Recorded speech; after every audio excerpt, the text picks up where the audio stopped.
इचलकरंजी शहरातील अहिल्याबाई होळकर देवी मार्केटमध्ये भरणाऱ्या बाजाराची सध्या अक्षरशः दैना उडाल्याचे चित्र आहे। बाजारात मोठ्या प्रमाणात पावसाचे पाणी आणि सांडपाणी साचल्याने व्यापाऱ्यांना पाण्यात बसून भाजीपाला व शेतीमाल विक्री करावी लागत आहे, तर ग्राहकांनाही चिखल आणि घाणेरड्या पाण्यातून वाट काढत फळभाज्यांची खरेदी करावी लागत असल्याने महापालिका प्रशासनाच्या कारभाराबाबत तीव्र नाराजी व्यक्त होत आहे। मुख्य रस्त्यावर बाजार भरण्यास महापालिकेने मनाई केल्यानंतर व्यापाऱ्यांसाठी अहिल्याबाई होळकर मार्केट हा एकमेव पर्याय ठरला।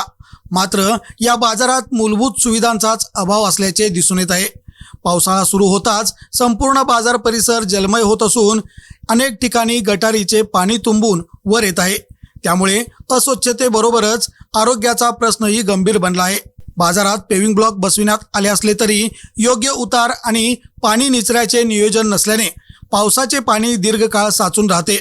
परिणामी व्यापाऱ्यांना दिवसभर घाण पाण्यात बसून व्यवहार करावा लागत असून ग्राहकांनाही मोठ्या गैरसोयीला सामोरे जावे लागत आहे। भाजीपाला व अन्न पदार्थांची विक्री होत असलेल्या ठिकाणी अशी अस्वच्छ परिस्थिती निर्माण झाल्याने नागरिकांनी संताप व्यक्त केला आहे। याशिवाय बाजारासाठी उभारण्यात आलेले निवारा शेडही अनेक ठिकाणी गळके झाले आहे। पावसाचा जोर वाढला की शेडमधून पाणी गळत असल्याने व्यापाऱ्यांचे साहित्य भिजत असून व्यवसायावर त्याचा विपरीत परिणाम होत आहे।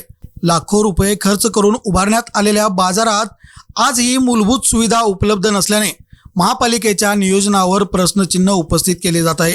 बाजार परिसरातील पाणी निचऱ्याची तातडीने व्यवस्था करावी, गटारींची स्वच्छता करून तुंबलेले पाणी हटवावे, तसेच गळक्या शेडचीही दुरुस्ती करून व्यापारी व ग्राहकांना सुरक्षित आणि स्वच्छ वातावरण उपलब्ध करून द्यावे, अशी जोरदार मागणी व्यापारी व नागरिकांकडून होत आहे।